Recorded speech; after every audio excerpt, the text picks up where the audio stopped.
allegory of dealing with the devil is more like doing things, doing unconscionable things that you know consciously are terrible.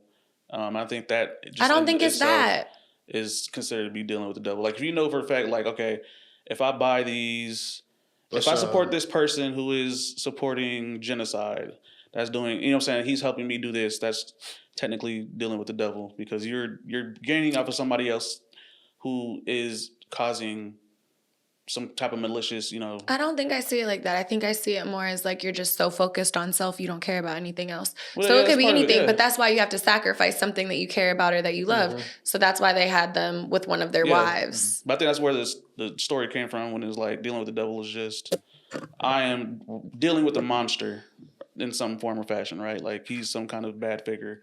Mm-hmm. And that's a lot of things we do today. I mean, shit. If I smoke a cigarette, I'm dealing with the devil or something. Nah, I don't see that. Let me that's a stretch. Well, that's like let me clap real quick. What do you want to open with? Do you wear glasses? No, this is blue light. Just for shits and gigs? Nah, the blue light it's actually been helping because I have blue light glasses. Yeah. I'm just talking shit. Okay. Aren't you supposed to wear glasses? Didn't you say you are? Every now and then, some shit like that. Have you gotten your eyes checked? Yeah, back in the day. So you have not gotten your eyes checked? I did, yeah. When? Like 2 years ago. So you have not gotten your eyes checked? Not in 2 years, no. I mean, it depends, like, how many times I'm supposed to do it? Like, every day? Every year. Week? Every year. Every year. Yeah, so you've not. I just don't get new glasses every year. I ain't gonna lie. I get them checked every year. I just don't get new glasses every year. I got LASIK, so best money I ever spent. Yeah, you say that a lot. Stand on it 10 toes. LASIK sponsored. When the end of the world happens and you're looking for glasses. It's that white lady on TikTok. I'ma just be blind. Like, I could never do it. Fuck it. The way she's talking. So easy. So easy. It has a little weird smell, but it's very easy. It has a weird smell? I mean, they burn your eye. Oh, you smelt it like after the fact? During. You can smell it. They don't put you to sleep? No, you're wide awake. It's 10 minutes. No. It's crazy as hell. Takes longer to like fill the paperwork out and pay than the actual process. I'm here for LASIK. I think everybody should be able to see. Yeah, I don't want to be... What? Like, talking about dry, and everybody's like... Well, no, like that one. Like I said, that one lady I seen, she was like, "Yeah, I wake up with dry eyes every day, and it's painful." And I don't. Take some omega. Take some fish oil. She said she did everything she could. I was like, okay. So one person just. I'm not blind, so I don't need it like that. You know what I'm saying? Like, do you have sex? Huh? Do you have sex? Yeah. People die from sex. You're still doing it. I mean, you don't want to see. So I mean, what do you mean with LASIK? Are we talking about LASIK? You're saying one person had a bad experience, so just... No, I mean, I'm not about to do that because... One person. I'll just wear... If it ever goes to that, I'll just wear glasses. Like, how are you going to wear glasses? What do you mean? When the end of the world happens, how are you going to see? I mean, if it's the end of the world, we all fucked anyway. I mean, whether I can see or not, I'm just shooting everybody. Wait, I'm a friend. Oh shit! I thought you were a zombie, bro. If I would avoid the procedure just because I don't have a need for that right now. You know what I mean? That's what I mean. I couldn't see, so I had a need. Yeah, I mean, yeah. If you could, my eyes were getting worse. I had astigmatism. Like now, it's. Did you not like glasses or what? Well, I had like 200 pairs of glasses because I had them everywhere because I would always lose them. Oh. So I had glasses in my car, glasses in every room, still forget them. Contacts, I mean, that's a whole thing. And I was like, this sucks. I've had the same pair of glasses since, I still have all my glasses, like from the years, in the early years, I used to wear a lot of them, but nowadays my prescription doesn't change much. So you've always worn glasses? Yeah, since I was like a kid. But so I had an accident and then I had to wear glasses, like as an older. Something happened and then to my eyes. So then I had to wear them when I was older. That's wild. Yeah. I didn't need glasses. I wore them from a young age, and like now my prescription is kind of plateaued, so my eyes might get a little worse after like 2-3 years, but most of the time they're about the same. So get LASIK. And then you never have to worry about anything. I don't know. Maybe I watched... I think if I became Velma, yeah, I would get them, right? Maybe I watched like Final Destination too much. You know what I'm saying? I don't want to get that's my dilemma. I don't want my eyes to get lasered through the back of my head. If it's time to go, it's time to go. Or like, what do people say? Some people who get LASIK, it fucks with their brain, and they're like kind of crazy. Oh, I ain't never heard no shit like I've that. never heard that. I've heard that one a few times. It's like, yeah. If you get LASIK, the fact that something about that laser hitting your eye affects a part of your brain that might make you schizophrenic or some other shit. I think schizophrenia is inherited, isn't it? It can be. I think it can be, but I don't think if your parents, you can be schizophrenic and your parents not be, or there's no history of it. Is it a gene? I don't think so. It could be inhabited. Like, Or I think it's trauma. I think it's a. If you're born with it, which I don't. Are babies born with schizophrenia? I don't know. I'm I not don't that think into so. I don't the think mental I've health heard to of know. children. I mean, children can be diagnosed with schizophrenia, absolutely. but you don't hear of it that Let's see. often. You hear of more adults. But then a lot of people don't realize schizophrenia. You don't know in children yet. I mean, people don't really test psychological disorders because it's hard for a child to tell you the truth anyway. But I thought you're not born with active schizophrenia, but you can be born with a genetic predisposition to it. Yeah, so I mean that's because I know like if your parents have it, it can. But that's like everything, right? Everything like heart Bipolar. disease, cancer, all that, mental and everything else. Certain, brain. Well, this has nothing to do with what we're talking about today. It kind of does because what we're going to talk about does definitely start and create mental disorders. And today we're talking about, and you're probably thinking like, what the fuck they about to talk about? Well, I mean, as you're watching this right now, you're actually involving yourself in what we're talking about, and we're going to be talking about the digital age in 2026. Now, you're probably like, digital age in 2026. When did it actually start? Like, when was the digital age? When do y'all think the digital age actually started for real? Floppy disk, Xerox, cell phone. So the 90s. I'll say the first. I mean, it starts with one company. I think it was what, IBM. I want to say IBM was like the really IBM, Dell. Mm-hmm.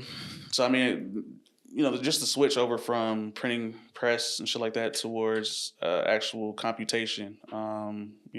We first hear about computers and the big box, that was like 5 megabytes for this big ass box, or like you look at data centers today. A data center back then probably would have had less than a gig worth of like information in it probably.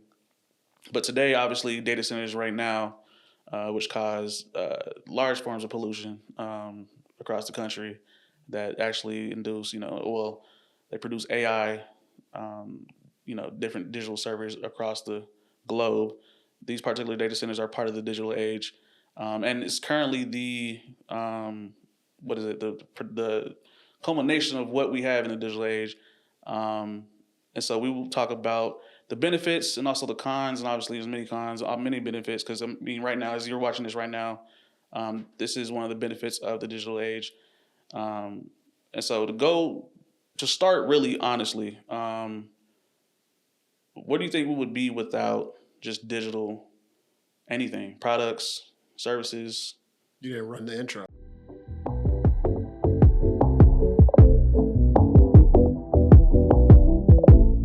And right now, you already know who it is, your boy Kell. And to the left of me is Ashley. Hey. In the background is the boy Tyler, you know what I'm saying, doing his thing. Yep. And this is the Bridge ATL. Quick question with y'all. Another quick question, actually. What do y'all think we'll be without the digital products that we have and use today, specifically? Trump wouldn't be in office. People wouldn't be dumb. We wouldn't be where we are today. You said Trump would be in office? Absolutely not. Would there be a Trump Junior, like a Trump parallel? No. None? No. You don't think there's a possibility of just not having a... We lack, and by we, I mean Americans. We've always been lower in terms of education, where we rank, but the reading level, the comprehension level just is non-existent at this point. Like, I think the average student is below a third grade reading level. Mm-hmm. When you think that, like, people can't write in cursive, people can't read. Go ahead. Average student, like, you talking about, like... The average American student. At what age? Cannot read cursive. Like, the average high school graduate cannot read cursive. Grade? Oh, you're talking about cursive? Okay. Can't read cursive. Can't read past a third grade reading level. I think... No Child Left Behind was who? What president? Bush. Dumbest thing ever. Leave them behind. Drop them off. Leave them behind. Like, we are currently seeing like the No Child Left Behind. Yeah. I feel like that was the equivalent of a participation trophy. People should definitely be left behind, because if you can't read, why are we pushing you through? If you can't write, why are we pushing you through? American schools are now focused, and I can only speak to American schools. I've gone to 9 of them. I've done public, private, Catholic, all white, all black, been to every kind of school. All schools focus on testing. So it's all, how can we get more money for our school past these standardized tests? Ohio, I don't know if they still have it, used to have the OGT, Ohio Graduation Test. Pennsylvania has PSSAs, Pennsylvania State Achievement Tests. Ohio, you literally have to pass a test in order to graduate. Graduation says, yeah. We're so hyper fixated on how do you test and how do you circle these and C is the most common answer, this, that we're not actually learning anything. When I look back to math, like they were so focused on the Pythagorean theorem. I'm about to be 32. As an adult, I've never used that. Like ever. Yeah. And it's kind of like, why weren't we learning about debt, checks and balances? Yes, we don't have checking, like we don't have to balance a checkbook per se, but the new version of a checkbook is these people online crying that they didn't know Apple Pay was attached to their bank account or Klarna or Afterpay. Is that real? That's real? Oh yeah, like people are dumb. So they're just using Apple Pay, just thinking It it's was free like, money? I had no idea that like I owed all this money. Absolutely. Like people are stupid. And I feel like a lot of it is ignorance. Like when you think back to the fact that, for one, how do we ask, I graduated at 17, high school. How do you ask a 16, 17, 18, 19-year-old to figure out what they want to do for the rest of their life? And technically, we're asking that at 13 and 14 because junior year, you should already know what college you want to go to. Therefore, you know your major, you know what you want to do for the rest of your life. How do we ask that? And then say, you are going to sign on for a minimum of $100,000 in debt if you get no scholarships. I think that goes into the current discussion right now about colleges in which people are considering that it's kind of could be a scam. It is a scam. It's 1,000% a scam. Yeah, we're gonna have an episode on that for sure about 1,000%. And I'm a college graduate, even though you don't think so.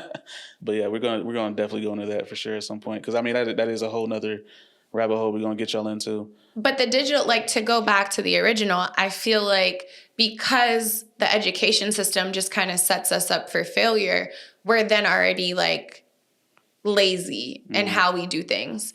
When we think about, because we're similar in age, when you had to write a paper in English, you had to cite 2 to 3 sources and show where'd you find it. You can't just say Ashley told me, Tyler told me, and they told me the same thing, so I'm good. That's the climate we live in right now. You had to go to the library and actually read the book and then cite the book itself and not necessarily something online. And why do you think that one of our biggest things is getting rid of books? Getting rid of writing. People aren't writing. When I watch these teachers talk about things that would blow your mind, no book bags, no books, no notebooks. Everything's on a computer or a tablet. No lockers because there's no books. Like when I didn't have a book in school, it's because I went to a very poor school that didn't have textbooks. Like it was a lack of funding, not just we're not reading out of textbooks anymore. It's very scary. And the amount of adults that lack comprehension, I mean, we see it in our government right now. Every day, yeah. Like the lack of being able to speak, the lack of being able to have a debate or a real conversation. Look at how our president speaks. Like he's dumb. And I mean that like literally, he is uneducated. Like he is very... When I saw the videos of people mocking him, I genuinely thought it was like satirical. I didn't know the man actually spoke like that. I was very perplexed. Someone with the... It's big, it's great, everything's great, it's fine, everything's fine, it's fantastic. The hands and biggest all that. bill ever, biggest. Like he just says like 5 words and just repeats them. And everybody's like, oh my gosh, he just spoke facts. Well, if y'all been around, you don't know the debate is Trump dumb or is it a ploy? No, he's dumb. He's 1,000% dumb. And everybody following him is dumb. Like the fact that you are presented with new information and don't question it means you're dumb. Like, or you're just brainwashed. Like you're either choosing to be ignorant or you're just that dumb. Like your parents failed you, the school system failed you. And I mean, it just sucks for you. So do you think in terms of technology, are we controlling it or is it controlling us? 1,000% controlling us. 1,000%. Like that just all the way? 1,000%. Like, so we don't have any hold over it at all? I don't think people are smart enough to take control. So like think about the amount of people that are addicted to social media. Right. Our phones literally tell us how much screen time we've spent. Yeah. Like my screen time's pretty good, but when I think about it, like the majority of my day, my work day is all computers and phones. I'm on the phone all day. I'm on the computer all day. You then go home and now you're watching TV all day and you're on Instagram and you're tweeting and you're doing this and you're doing that and TikToks and da da da da da. You can learn a lot. I'm not knocking it. The access is amazing. However, you have these iPad babies and it cannot be good for your development. I feel like you're wearing blue light glasses right now because of the fact from looking at the screen. I'm pretty sure you get migraines or it hurts to see. Just hurts to see, like eyesight, starts cross, shit like that. You're looking at the screen all day. I have blue light glasses. Yeah. I mean, I get it. So if you're an adult with fully developed eyes, how's that for a child with it this close to their face? No, I don't know who started. I mean, I think it started with it was COVID, right? That put these kids into. Absolutely not, because pre-COVID, I worked all through college. I worked at BJ's Brew House. Shout out to you in Daytona, right across from the Speedway. And the amount of children that would freak out, throw things, scream, they yell. Couldn't find their phone and shit? Parents giving them a phone. Parents giving them an iPad. That type of shit, yeah. What it goes back to is society forcing women to feel like they need to have kids. And they don't want them. They're not going to make good parents. Society forces them to have kids? For sure. As a woman, you feel like your worth is tied to marriage and a child. Okay. So now you got a bunch of people that don't actually want kids, but have them, and they don't want to parent them. So here, take this iPad and shut up. Take this phone and be quiet. Like you're not an active parent because you didn't actually want it. Yeah. Why did you want to be a mom? Oh, everybody told me I needed to be. Every time I talk to somebody, they're asking me, where's my kid? Well, your kid's on an iPad. Like, stop doing stuff just to do it. So now you have all these kids, or you just don't know how to parent. Maybe you did want them, didn't realize what hard work it is. Maybe you just don't know how to parent. But now you're shutting your kid up with an iPad. And I don't care if they are doing educational stuff. I don't care what it is that they're doing. Spending hours and hours and hours on a screen is not good. No. It's not. So, no, I don't think it's COVID. I think it's lazy. Okay. It's lazy. Well, I mean, COVID in terms of this is when I feel like the educational system completely just shifted towards technology because they can't even come to schools anymore. No. And then when they got back in, when they opened up the schools again, they said, okay, we're gonna just give them laptops and iPads and this is because when I was in school, we had laptops, certain classes. No, you had smart boards, you had laptops. No, I don't. I think COVID's an easy. Well, I don't know when you graduated. I know in 2012 we weren't really given laptops. I remember laptops and all that shit was optional, right? Like it wasn't like they definitely didn't have the budget to give us. Yeah, computer lab. Shit. Like we had that. Yeah, that was it. So, but nowadays it's purely iPad laptops, and they're giving them to you. And now we're doing full classrooms, class shit on the laptop all day. Matter of fact, school's out, but you guys are going to learn at home with this laptop all day. And I'll say shout out to Sharon High School. I went there 2008. Yeah, I moved in January of 2008 there. They had in a math class, because I was really surprised to see it, they would bring out this big cart and it had a bunch of Macs in it. Right. And it was in math class. All the math was on this website. And in class, everybody would get assigned a Mac. You would do your homework. You would do your assignment on the Mac, and then you put the Macs back. That was in 2008.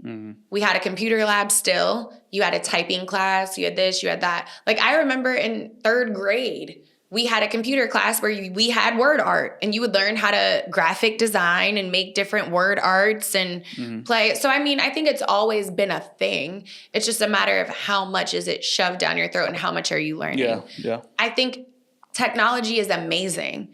It's how are you utilizing it? Similar to the AI conversation. What are you doing to benefit from it, and how are you taking a break from it? Because as good as it is, it still is that double-edged sword. So in terms of that double-edged sword, what is the addiction? How does that, what does that start? What do you mean? In terms of the country or the world globally, is considered to be addicted to the phones or laptops or internet in general. Where do you think that starts? What is because you know how they say gateway drug? I feel like it's different things for different people. Is it the dopamine hit from somebody liking your pictures? Is it the excited feeling you get when you get a notification from a dating app? I think it might be the dopamine from that liking the picture. But I think it varies because that same dopamine you get from the like of the picture is the same dopamine if you're single and you're on apps and you're getting a notification. You might be excited about that. I don't know. All right, so is it the dopamine from your favorite person texting you? So let's go to that. So I remember. Do you remember your first what was your first social media in general? MySpace. MySpace. Okay, so you remember MySpace when you get that follow. Like they followed you. You see that shit. Like, do you remember the feeling? I liked it better when people commented on my new layout. Like, I didn't care about the messages. Page? Yeah, like I just put all this work into coding. And somebody like, gonna do your shit. They go like, yes. yeah. I like changing my top friends, my little top 5. All that shit. Yeah. Did you make it? Shit, we had the music, all of that. Yeah. Yeah. Time. That to me was the first dopamine hit. Was like seeing all these follow requests and everybody like, oh yeah, I'm gonna follow you, so and so. And people being able to see like your friends, who you know. Then I feel like Facebook would be a quick second. And then Instagram, and then I was late to Instagram and I was late to TikTok. I didn't get Instagram until college. I was late to Instagram. And then I was late to TikTok. I was on Twitter though. I was on Twitter early. Love Twitter. I'm still on Twitter. Love Twitter down. It has gotten very dark. I prefer Threads more. Threads is better. But I'm still on. Threads, to me, gives me MySpace, Facebook early days. Before everybody was fighting. Like the things, the places I find myself on Threads, I'm like, I love it here. I ended up seeing someone who... the makeup artist and the photographer for someone that was getting married had the same girl. She canceled the wedding but paid all the vendors. And all the vendors ended up in a group chat trying to figure out why was this wedding canceled. Because she paid everybody what she owed them and did not have the wedding. Which is very unheard of. Though. Correct. Shit. And she said, I want to make sure every single person gets paid. The venue, the florist, the makeup artist, the pictures. There's no pictures. There's no cake, like, but she still paid everybody. She a real one, whatever that is, because I mean. But I loved it. Like, how did I end up here? How am I in your business? Love this for me. Definitely in their business. TikTok, I'm in Asian people's business. Like, I'm like, you don't like this one because of this. Love this for me. I love finding myself in other people's business. And so I think that's another thing is that like you find yourself all over these places and places that you wouldn't believe, like Asian people's business and shit like that. I remember, like I said, but going back to the early days. I think the biggest thing about MySpace, Facebook, and all that was actually talking to not just girls that I knew in school and shit or in the neighborhood. I was talking to girls out. I think around this time I was in Albuquerque when I first got on. Okay. And so I'm talking to girls in Jersey. Some girls in Ohio. So do you remember? I used to mess. So my uncle and I are 2 months apart, and I used to mess with him all the time. You're talking to some old fat man in his basement. Catfish. So catfishing, yeah. I mean, that's what that was the OG catfish. You had the ASL joint, like how you know what I'm saying. You talking to joints, like you like okay, what? You from where? This is your sex, whatever. But I was taught honestly. So I went to a and look. This is where development starts for me. But wait. I have one for you before MySpace. Okay.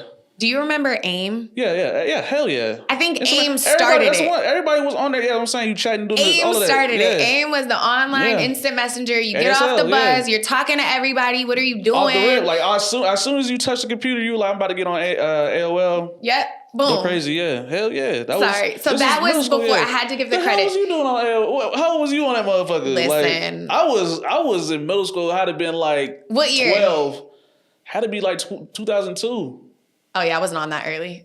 When was you on there? Like, no, matter of fact, AOL I went to South Range. So this would have been 07. Okay, this would have been 07. It was out till 07. Okay. This would have been 07 for me. Y'all was probably doing some crazy shit. Because I remember, I mean, we was doing crazy shit. I ain't gonna lie. Because, you know, it's still like... We weren't doing anything crazy. It was more like we had group chats with our friends. And it was more like...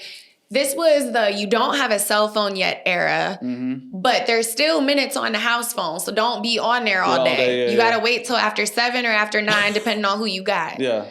And then you got the 3-way calls and all the fun. Yeah. But the AIM really sorry. No. I had to give the credit due. No, you're right, because it did start with AIM started it. AIM started with me going back to, we was going to the rec center, you know what I'm saying? And then we had the computer lab in the rec center, and everybody got on AIM, and we was... The boys, obviously, mainly us. The girls were doing their own thing, but I'm pretty sure they were doing the same shit too. Because we would talk to them about it, and they was like, "Yeah, we're on AIM." Well, that's crazy. But we would go to the trying to be grown at 12, 11 years old, crazy shit, chatting up random people. You know what I'm saying? Asking their age and all that stuff. Yeah, all I didn't do that. Yeah, I don't like people though. I mean, we don't know. We just talking shit. Like we behind the homie on there. He talking to everybody. You know what I mean? I'm here for a purpose. I want to see what my friends doing. You know, like. This is early days, but yeah, that's the early days of basically the dopamine of the digital age. I mean, I think computer lab for any child, especially, was the early days of computer lab was a wild time because so we got to set the tone because we don't know who's watching. Right. So you go to class and you're just sitting in a room with nothing but computers. And the teacher is normally walking around, at least where I went to school, like walking around, trying to peek at your screen. See what you're doing, yeah. But every so often, you would get that problem child who would look up something sketchy that did not get blocked yet by the system.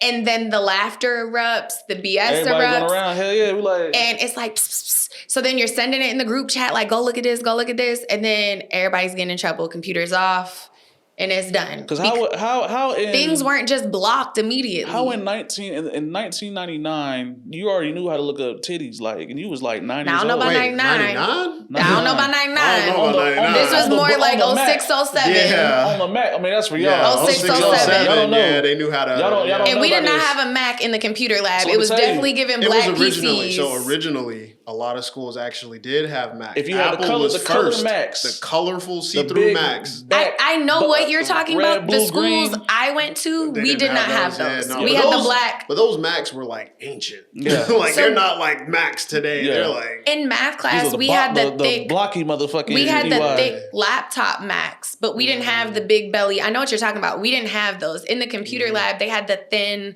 black, very thin. I want to say Dell, maybe. I don't know. But it was all black, and it was not a Mac. It I'm was talking not about Mac. pixelated. But I think Apple was just first to that. I think game. Apple funded a lot of stuff. Yeah, I think they were first to it. For Yeah. real. But Like, we didn't. We had Macs. This school I went to, it was good, but it wasn't that good. We ain't had Macs. Yeah, it was.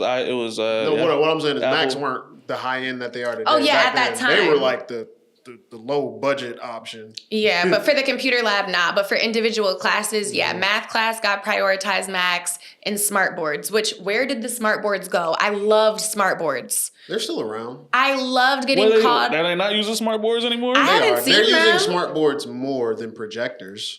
Now, if projectors and the big back TVs. Projectors were the ones. I don't think they're using big back You TVs. gotta hurry up and write the notes before they swipe that little They clear. take that little clear sheet Snatch off it off and and they get wipe the it next off. one. Yeah. I'm like, You just smell the bro. cleaner. You know what I'm saying? Yeah. As you And they saying. only had 3 colors. It's really like a Or nostalgia 4, black, episode. We green. reminiscing about the Yeah. old stuff Black, before green, red. technology really took Next, over. actually, I guess the first dopamine hit would have been the little Tamagotchi. And the Game Boys. I If mean, we're not talking about gaming social was- media. I think it all started when the internet became yeah, I agree. Social media came. I think that's like when AIM, it all- Instant Messenger. AIM was like he said, don't be on AIM. You might run into a Well, predator. shit, it might be But really then- the first. but then, when like, when you first MySpace- got your cell phone, I mean, just off that too. Not even this. Well, so like with a cell phone, I don't Yeah, know. 'cause Back you in on the the day, phone all day. well, back in the day, when I got my first cell phone, I wasn't supposed to be on the phone. I wasn't supposed to be texting. Yeah, I wasn't I was on supposed to be that calling. You Because that was had when you so got many text charged. messages you Seven could everything. send. Nigga, 7 Data, p.m.? you couldn't. Nigga, There were data cost a lot. You got 1,000 text messages a month. Exactly. So I wasn't really on it. I got in so much trouble Brody. for texting people, so I couldn't do it. You know, now that we're talking about it and I kind of am like walking myself back and forth, I feel like certain things were created and then they didn't realize that it separated us and then they tried to bring us back together. So like think about your CD player with the headphones. Mm-hmm. So now I can't talk to you because I have my Your headphones, yeah. headphones in and I'm walking. And it's not the Walkman, it's the individual The little open this CD up player, and it's yeah. the CD Yeah. player and it's You big. gotta put it down on the table. You can't walk with that shit. Nothing. Don't scratch Cause it. yeah. all So that. then, we fast forward and it goes down to you have your iPods, Mm-hmm. whether it's the nano or the thick one or whatever. And now you have your little headphones and you can share music, talk about it. Mm-hmm. But now we're not connecting. So how do we connect again? Okay, now we have our cell phones and we have our sidekicks and our iPhones and your Razor. And then I feel like it was more, let's not try to keep everybody apart. Let's pull them together. So how do we pull people from here and from here? Now you have AIM. Now you have MySpace, now Right. Facebook, Instagram, and then it just goes and goes. I remember WhatsApp like early on. I ain't never really messed with WhatsApp. WhatsApp early on, and then it converted to what it is now. Like it's easy to talk to people in other countries. Like I use it a lot for work, Okay. lot I for didn't know business. people used WhatsApp like that. I mean, I thought the hot thing was Kick, right? Everybody was on Kick. That was the text messaging app. That was like America's WhatsApp. Like, so maybe I went to school where I graduated from. We had a lot of foreign people. Okay, so that maybe might because, be what it is, but we yeah. use Kick too. But I think Kick was like, what's that your was my Kick? introduction. Like, I remember, I think that was like right when I was turning into my like adult. I was moving into the 20s, Yeah, like Kick 18, was before 20. me. That was before. So that's like, Do you remember Ask FM? Yeah. It sounds familiar, yeah. Where you could like ask people a anonymous questions. And yeah, I know what you're talking about, yeah. And then what was the Vine was a time. Vine was, yeah. But that was like, late. Social sharing. What was the blue one? It was like India Love was really popular on there. It was more of a posting like vlog style. It was blue and was white. It Tumblr? Yeah, maybe Tumblr. Tumblr was blogs. Like Yeah. you had your own blog. Yeah. And you would just post like all kinds of stuff, like pictures, GIFs, images. It was I feel like you had different had a areas lot. for different people depending on your style. Tumblr was like the OG Pinterest. yeah. Tumblr was Pinterest really got its ideas from Tumblr. It's just the difference with Pinterest and Tumblr. Pinterest is just boards. So it's just images. But Tumblr, you could do text, you could do music, you TikTok could do is Dude, news, Vine. a lot of people came up off of Tumblr for sure. Yeah. Straight I up, feel like yeah. a lot of our social media is like a give and take. Like, okay, well, we're pushing people apart. How do we pull them back together? How do we pull them back together? That's the business model now for sure. And I love the togetherness. I am very upset that the U.S. bought TikTok because I can definitely tell the suppression and the push for hate, which there's a new episode of The Hunting Party. It's on Peacock. Check it out if you're not watching it. But on the newest episode, one of the guys is attacking this woman who's the head of a company. And he's like, this is not what I created this for. Mm-hmm. Admit what you're doing. And she's like, I'm sorry. We do prioritize hateful comments because hate sells. And when I think about like different people's algorithms and what different people tell me, like, oh yeah, every time I get on, I see this. Like if we both look at the same post right now, the comments that I see are going to be very different than the comments you see. Like, period. I didn't know that. I never Yes. really thought about that. Yes. Based on what you like, it will show you different comments. So like I have my little friend and I sent him a video and I was like, oh, look at the comments. And he was like, my comments look different. So I screenshotted mine. He was like, my comments do not look like this at all. And Is then that on Instagram? Instagram and TikTok. TikTok usually I see the same stuff, but Instagram for sure. I know for a fact Instagram does. It's very different. Because it'll show you the top comment of somebody saying something wild, and I'm like, I don't see that. And then if like it goes based on your algorithm and how you speak. So if you are pro-Trump, you are going, it's an echo chamber. You're going to see all the comments that are pro-Trump. If you're not, you're going to see all the comments that are on your side. Even Threads does it because I'll see people, Threads and X does it because I'll see people say, oh, the comments pass the vibe check. And then I'll look and I'm like, oh, they do. Or I'll see somebody say, oh my God, I can't believe you guys are so hateful and so rude. And then I'll look at the comments and I don't see any of that. And I'm like, yeah, people are definitely seeing, and I mean, I'll scroll.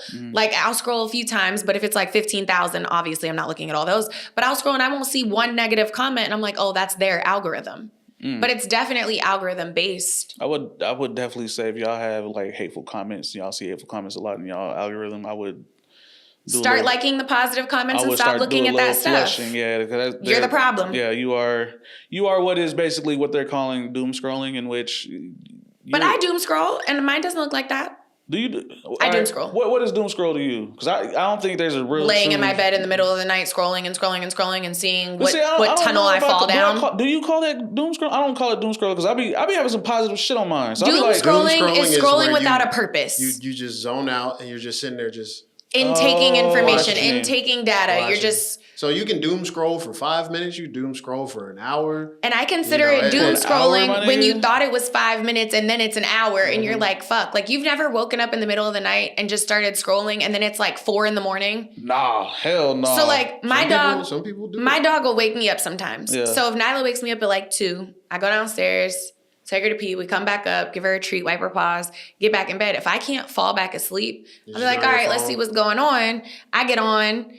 That's what okay. messes up your sleep too. Next thing I know, it's fucking 6. Because you're engaged in It's that 6, shit. Well, and it's I not gotta even be up engaged. anyway. It's the light on your eyes. It ruins the quality of your sleep. They say you're not supposed to really look at a screen for 2 hours. like 15 minutes before you go to bed. 15? I heard like 2 hours. 2 hours is crazy, but that's. I heard because of the lights, and then you're reactive because you're Sometimes you waiting need for a that wind text down, or I you're guess. waiting. They said it's like 2 hours.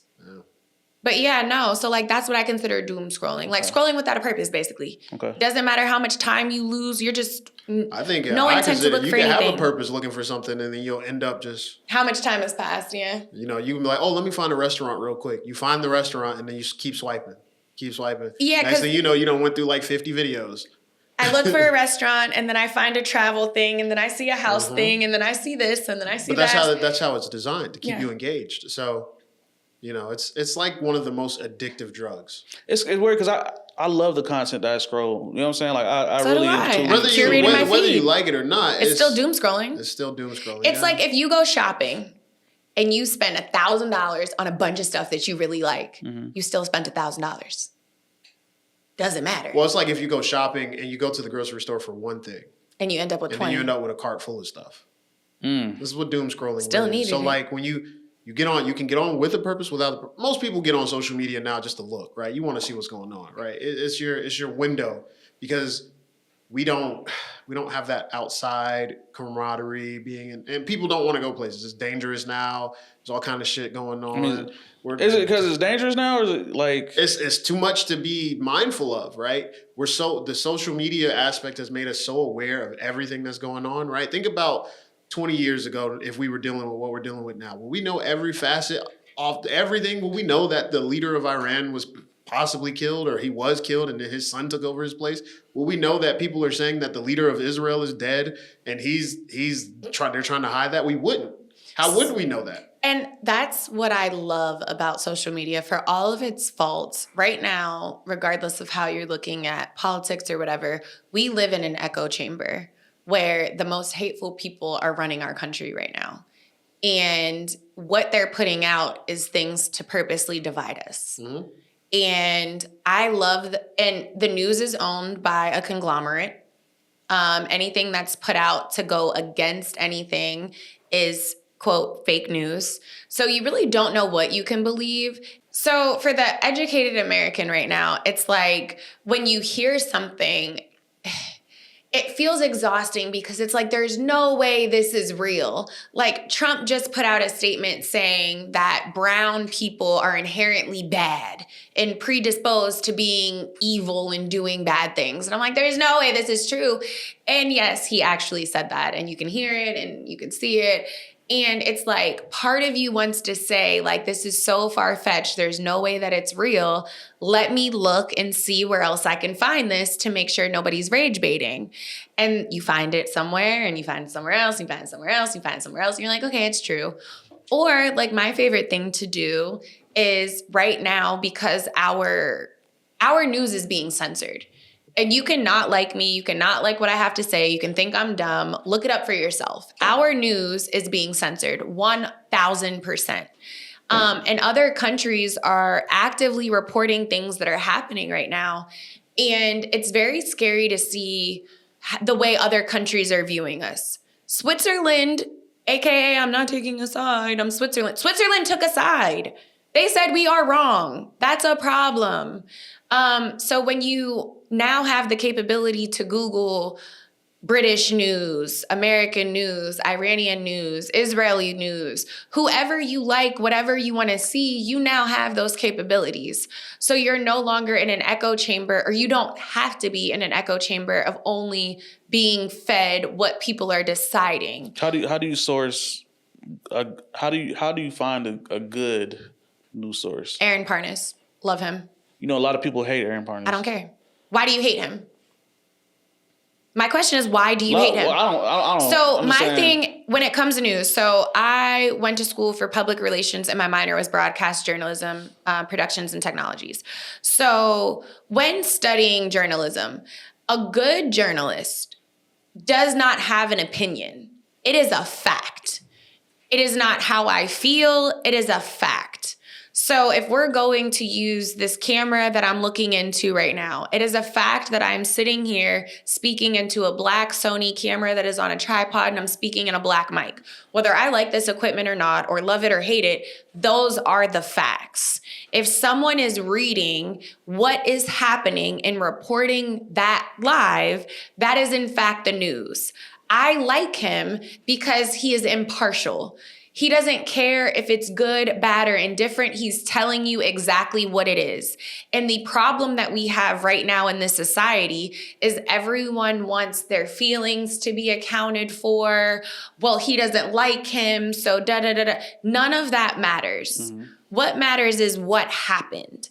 Is it in fact raining outside, or are you lying? Is the sun outside, or are you lying? Do you have a Rolling Stone shirt on? Yes or no? That is it. Yeah. No, he reports news. That's why I like him. He's not really like an op-ed journalist. He's more like a, hey, this is what's going on right now. This is a fact. Yeah. This is what is happening. This is what we're doing, and blah, blah, blah. It's quick. It's digestible. They don't like him because I think his pops or some shit did some... That's not him.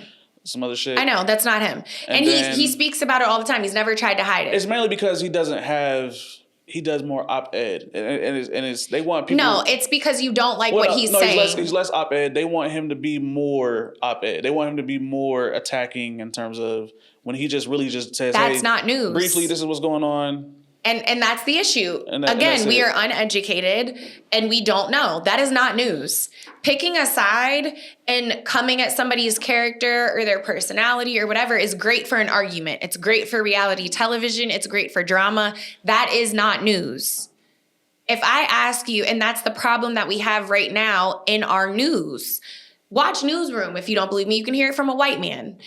If you want to state what is happening and state the facts, who you laid down with, who you were married to, what you do in your personal life is not valid. What is valid is what we are talking about. And that's why this country is all over the place, because we're talking about everything except for the point. You can ask a direct question and we don't get a direct answer, even in session, because everybody's used to social media. That's what happens when you have a reality star in office and you have a bunch of unqualified people. You get a bunch of unqualified answers because they don't know the answers. So I think going back to that in terms of qualification, because sources and all that, in the digital age, in terms of validating somebody as a source, you know what I'm saying, especially in the digital age, because like somebody like Aaron Parnas. I think he has, what is it called? He's always saying it's Substack, right? He has the highest ever followers on Substack. Correct. Yeah. So in turn, obviously back in the day, or most reporters at least were tied to some kind of publication. New York Post. I don't think New York Post is good. I know what you mean. New York Times. But now it doesn't matter. All the publications are owned by pretty much the same people. Exactly. So who cares if you're hearing the same thing from me? So what should people look for in terms of digital validation? If we're going to say, hey, this person is a good source, why are they a good source specifically? Who owns them? And where are they getting their information from? Okay. Like, is all of your news coming from CNN? Is all of your news coming from Fox? Is all of your news coming from MSNBC? Is all of your news coming from the exact same place? And then my question would be, if you're looking at 3 news sources, are all 3 of those saying the exact same thing, and are they all owned by the exact same person? If the answer is yes, then you're just asking your mom the same question 3 different ways. Like, to keep it as simple as possible. So if you want a difference in opinion, and that's the problem, you don't want a difference of opinion. You want to say, the sky is red, he told me so that's all that matters. Find something else. And if it's really hard to find the answer, put it in TikTok and see what TikTok says. Because you can definitely find it. Look at BBC. Type in what you're looking for, and you would be surprised the news sources that pop up on TikTok, which is why I said TikTok. There's a lady, white, short hair. I want to say it's like a mix between black and gray. She got fired from the news and then brought back on. She's another good one. She's very impartial. She sticks to facts. She has white hair? It's like black and gray, taller. She has glasses? Yes. She's on MSNBC? I think I know you're talking about. I think so. You're talking about, but she's a good news source. She gives impartial news. But put in whatever you're looking for in TikTok and then look for news reporters that are talking about it and see if they have a difference in opinion. If you can't search for something, look at international news. Everyone right now is reporting on what's happening in America because it's affecting the world. Stop looking for things that just make you feel comfortable. It's okay to be uncomfortable and it's okay to admit that you're wrong. Is it Maddow? Let me see. Because I don't know her name. Okay. I mean, I like Rachel Maddow. I think Rachel Maddow is really like... That might be her. I don't know. I mean, yeah. I've never watched in a sense of I'm listening. Yes. Yeah, she's cold. She's one of the ones I look at. Yeah. Because she got fired. I think probably CNN, right? Mm-hmm. Yeah, she was hard body. Anybody hard body from CNN that gets fired from CNN for being too hard body, I'm like, okay, yeah, I fuck with them. Because why are you getting fired for reporting what's going on? And so that's the thing, right? Because when I look at news, the thing that I look at when it comes to specifically, let's go to politics, right? If I look at, let's say there's an issue and there's a Republican issue or some kind of Republican opinion about something. If a Republican representative is against their own party, or let's say, I go even farther into it. Let's say Fox News has a report on something, on an issue. And the issue is usually, you would think they would side with the Republican side on this issue, but they instead go the other way. That's when I started to do even more research. I'm like, okay, if Fox News is going opposite of what they usually try to push, why is that specifically? I mean, I remember looking at this old girl from Georgia. She used to go back at it with Jasmine. Mallory. It's not Mallory. I think it's something Taylor, else. Marjorie Taylor Greene. Marjorie. So when she did her flip. And that's what I was going to say. I hate personally, looking at the parties is not a good way to go. There's a man in Georgia that's running right now. Can't think of his name, but he switched parties. He switched over to Democrat to try to trick people. Stop looking at things as Republican and Democrat. And I've said that numerous times. I don't identify as anything. I identify as what I agree with and what I personally feel like is right. Would you even label yourself? No. You wouldn't say independent? I tried. So when I wasn't able to vote for a primary during in 2012 because of, I think it was 2012, like when I graduated. It was like I couldn't vote because I was 17. I voted when I was in college for Obama's second term, and I was really trying to figure out what's the difference between Democrat and Republican. One of my parents is white, one of my parents are black. One was saying all black people vote this way, all white people vote this way. How are you going to vote? And I was like, well, I don't understand that. So I did a test to see, like, where do I fall? And it was inconcise, like it was inconclusive. It was like, maybe this way, just vote independent. So I was like, okay. For me, it's what makes sense. I don't have to be one or the other. It's what makes sense. And that's how they're dividing us. Stop paying attention to Republican and Democrat and just listen to what people are saying. Does that make sense for you? Does that make sense for your lifestyle? Does that make sense for your children? Does it make sense? If not, don't listen. Is it easier to define the correct lining today than it was previously because of the digital age, or? No, because I feel like they're so focused on us hating each other right now. It's Democrat versus Republican, when in reality it should be correct versus wrong. And there's a difference between a Republican and a Trump supporter. And I don't feel like that's a thing. And I feel like if we, again, which is why I've said a few times, we just need to get rid of the parties, because nobody is one party. No. Like, how are you telling me that for the last 30 years you've been Republican, now all of a sudden you're Democrat, but all of your issues and all of the ways you want to vote is still Republican? You're just saying shit to just get voted in because you think people are just going to go in, see the D and vote and not know, oh, it's a man, it's a D, vote, I got it. It's not correct. Focus on the issues and what they're saying. So in terms of, we just talked about validation. Another kind of weird thing about the digital age today is, and we're gonna go because it's not parallel to political activity, but it's definitely in that realm right now specifically, because Nicki Minaj recently has decided to walk into politics in an interesting way. I cannot stand pick-me-ass bitches. And I mean that for males and females. Like her, Amber Rose, there were a few men. There were a few black men, too, that are just Nelly. I have no problem. Nelly been ghost. I bet he has after he said that he was going to do it. So this is my thing. I don't care. If you like it, I love it. But it is very wild to be an illegal immigrant and vote for Trump. And it is very wild to be an illegal immigrant that's married to a pedophile, who has a child with a pedophile, whose brother is a pedophile, who cannot legally vote in this country, to tell people what to do. And it's even more insane to me to allow somebody to have you dance and play and do a show and placate just to get your pedophile husband off. And I mean, just like Amber Rose, we'll see what happens. And I think it's very sad. And it just shows like the amount of young women that I saw saying that they're Republican now just because she said so. Like at some point, y'all got to grow the fuck up. So I think that's where it goes. You got to grow up. The digital age has created this thing. No, it didn't create anything. No, people are dumb. No, the influx of what they call parasocial relationships due to the digital age. I mean, we're talking about people who look at these iconic figures. Like the lady who just shot Rihanna's house. You're unwell. Yeah. Like when I see people, Obama would never. This person, y'all don't know them. Y'all don't know these people. You do not know these people. Like you are unwell. Like I have people that I love Rihanna. I think she's cool. I don't know where she lives. Like I don't know where her kids go to school. Like the way y'all get in these comments and argue on behalf of these people or for these people, like it is very scary.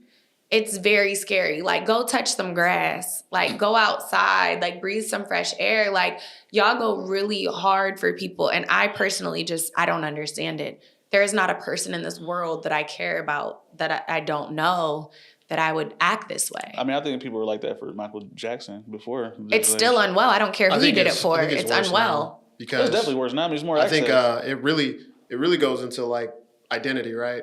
So like a lot of people build their identities off of stuff that they find online and just like or after a celebrity, or they just centralize their lives around that person. It's very weird. Very, very, very weird. And even some people have identities online where their entire life is online, like that couple that broke up.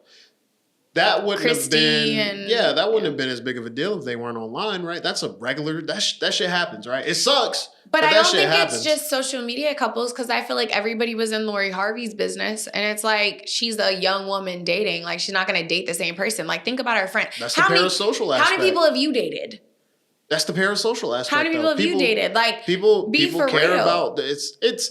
I think that's been around for years though. Like think about tabloids. Think about tabloids. That's what I was gonna say. When I watched TMZ been going hard since before social media. When I watched the Victoria Beckham show on Netflix, the way media ate her up. And recently I watched Victoria Beckham's. It's so good. Oh, I thought they was more upset about her son than her. This came out before that incident. Okay. Her documentary was really good. There's another one out right now about John F. Kennedy Jr. and Carolyn Bassett on Hulu. Watch it. Very interesting.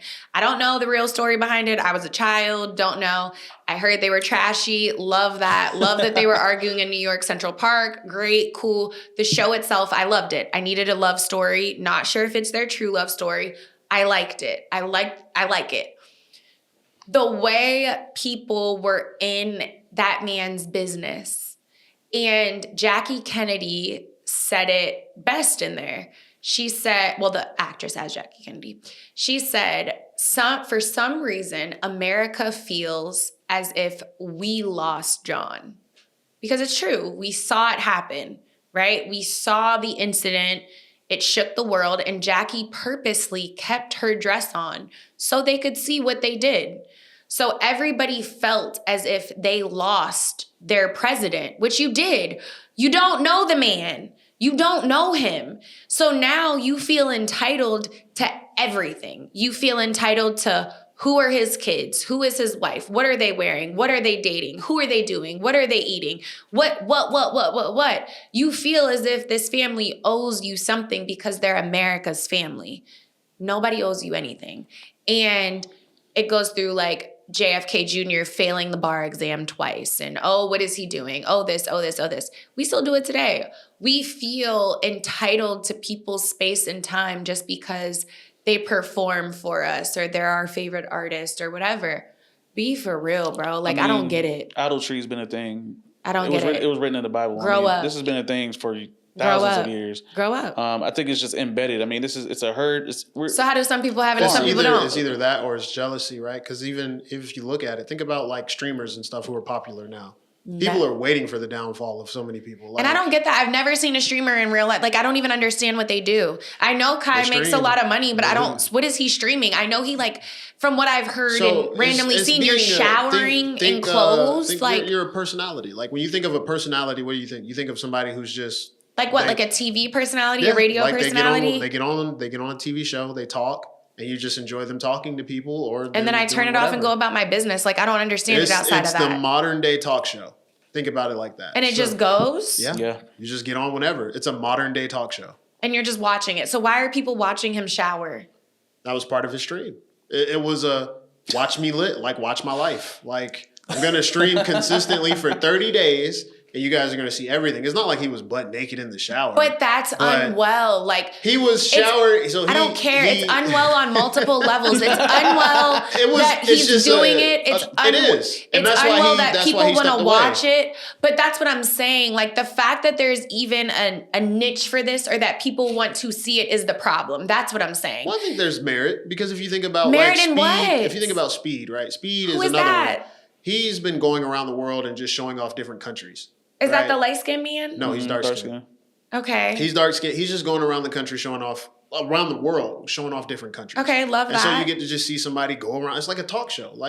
Or watching. Is he showering too? No, he's not showering on stream. He did it before, but I mean, that's the part where it gets weird, right? So that's where I'm getting lost. That's the parasocial part. That's where they're playing into the parasocialness of it because it's like, what happens is if I stream for 30 days straight and I'm like, oh yeah, I'll be right back. I'm about to go take a shower. They're gonna be like, that nigga ain't take a shower. He just went off stream. I'm about to bring it to you. You've seen Jersey Shore?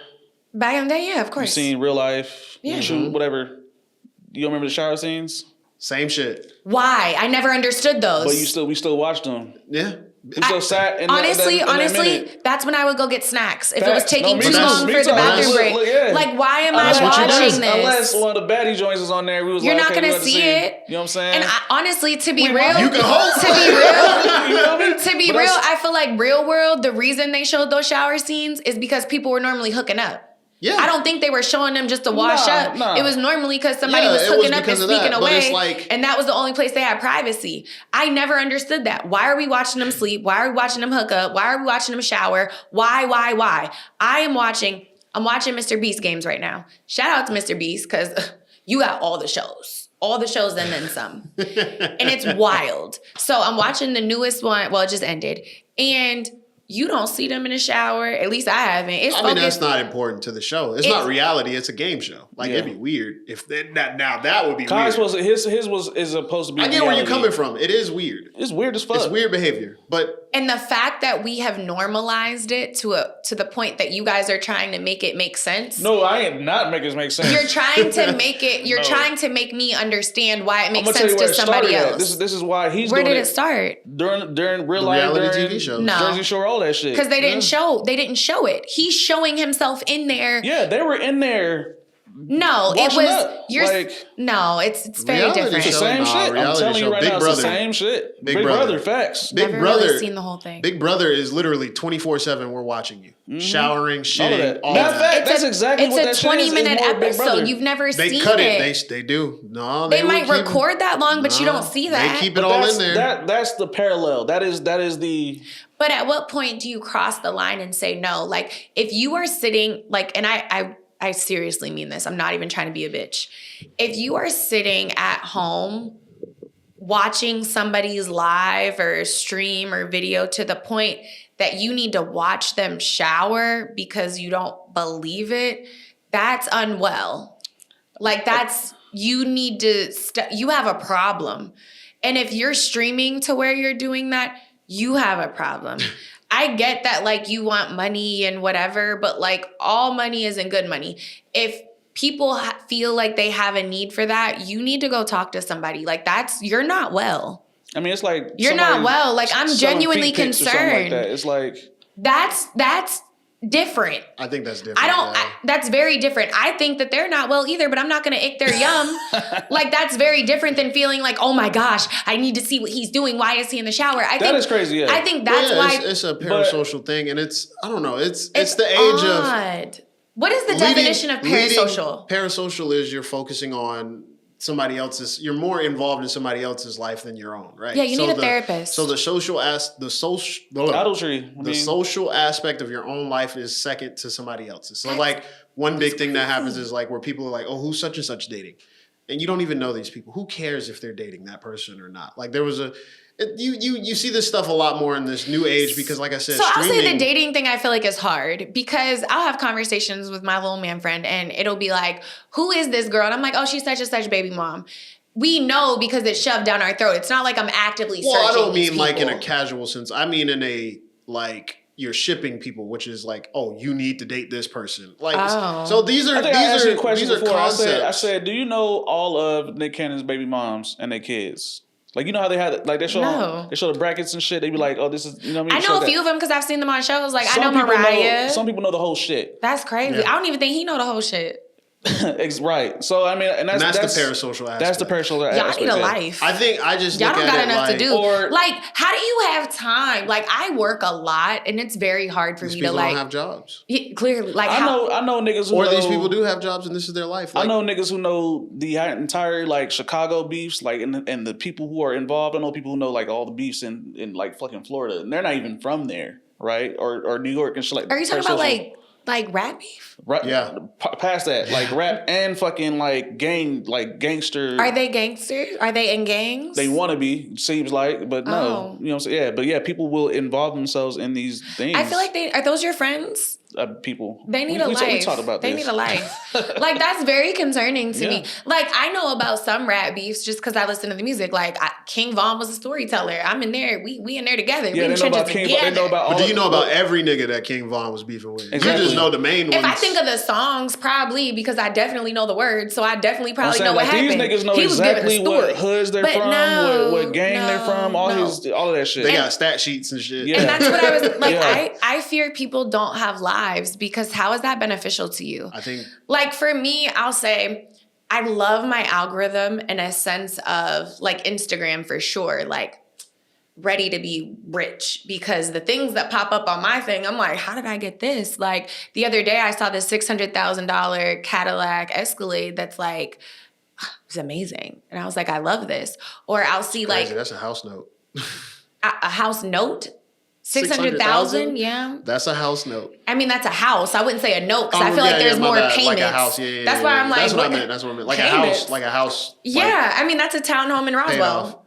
Like, it's crazy as it's only a townhome. It's starting, right? Anyways, I feel like I forgot what I was gonna say. You were talking about your social media feed. Oh, it's great. Like there are certain creators that I'll say, oh my God, I love their kitchen. Not in like a weird way. There's nothing. So it's like, I love that you have this because I like your style or I like your this.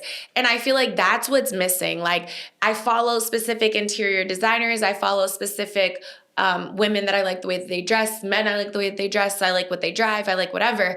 I feel like there's a line that's being crossed between inspiration and idolization, I guess. Yep. But I feel like even idolizing, like, Christy, her home looks really nice from what I could see. Like Married to Medicine, Toya's closet is like #dream goals. I know y'all like to mess with her, but see, this isn't love really her social. closet. This is just I like what you've done, and I want to take inspiration from that. That's normal. And that's where I feel like people are missing. Like, how did we skip? Like, I want that to like because we're in the digital age. There's also I don't think that's to the digital age because I'm in the digital age and I don't act like that. I think y'all need drugs. Y'all need therapists. A lot of people don't. Y'all need help. There's y'all also need help. You gotta regulate. They look at parasocial shit as good journalism as well. I mean, there's a lot of people who created careers off of being parasocial. When you look at DJ Academics, I mean, obviously you don't want to look at his. You don't want to. Every time I see him, he's arguing with a woman. I still don't understand what he does. he's Justin LeBoy, he was arguing with Coy Leray. I think they're dating. He was very cringy. He was arguing with her. Aren't they? Oh my gosh! Yes, he was such a little. There goes. I watched the interview. I'm talking about what I said. I was like, oh, aren't they dating? No, they had it. I watched the interview. They were both but I could never date a man that runs a blog. That's very feminine behavior. Being drunk on an interview with your girlfriend. He runs a tabloid blog. It's very messy. I could not date a man. What if he had like a regular blog about just? I cannot date a man that is obsessed with other people's. Oh, okay. lives. That's in order to run a successful blog. That's who you need to be. Yeah. That is But to wouldn't that me. be a journalist? I kind of feel like Dame Dash. That is giving women-like tendencies. Like you are a female. But that's a journalist though, right? I don't think so because they leave it at the door. Yeah. Nah, Like they go in. no, There are some journalists who go on the Journalists deep go in. end. Yeah, I mean, you've seen you movies. can become obsessed with Yeah, I was anything. about to say, there's movies where you What do see you think about 50 journalists. Cent? I think he's very feminine. I love the fact that he argues. I love the fact that he stands up for himself. I love the fact that he holds a grudge. But he is a man that I do not see him. And 50, if you see this, please don't come for me. He Like coming for you. I like you. He coming. You seem very cool, but I do not feel like he has the same energy for men that he has for women.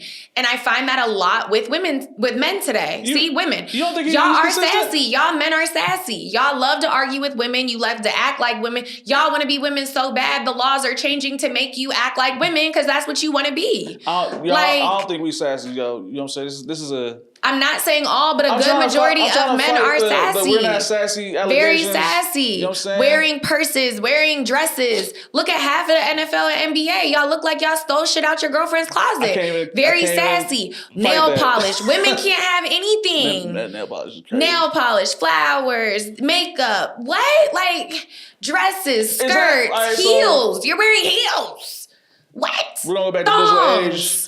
What? That crazy shit. What? At what point? Like, it's very sassy. So real quick, I want to say all men. It is some men. I'm not saying all. The majority. And it ain't no majority. It is either. a majority. Hell no. It's- This is why we gotta be real, bro. In a sense of, okay. It's not the majority. This is why I say the majority. Why? In a majority, when you watch, the next time you watch the football lineup come out, tell me how many of them men.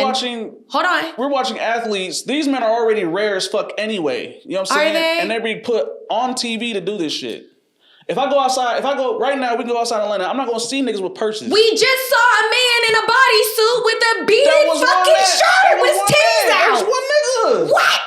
Where's one nigga? I'm not about to play with you, nigga. We live in Atlanta. You are not about to tell me that I'm not about to walk out and see a man with box braids and a BBL and nails. Stop playing with me. I'll see more niggas. I see less niggas with purses. Stop playing. I'll see less niggas with purses. Stop playing. than niggas You who want to got call it a purses. satchel? You want to call it a crossbody bag? Hold on, wait. What are you calling it? All of y'all niggas in But Atlanta walk around with a purse. No, let's bring it back.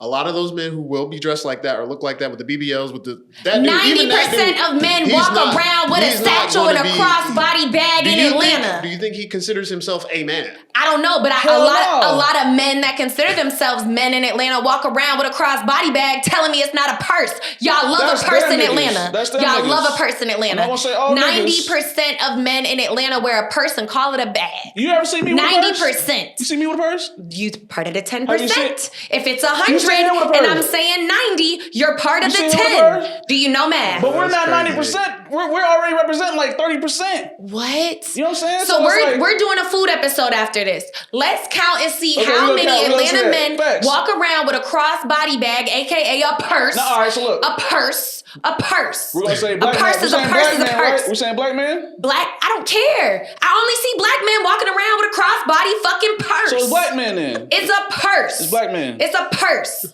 Black men. It's a purse. Said 90%. Stop wearing a damn purse. saying 90%. I don't care if there's a gun in it. I don't think care if it's 90% your homies. money. Wearing a crossbody bag is a purse.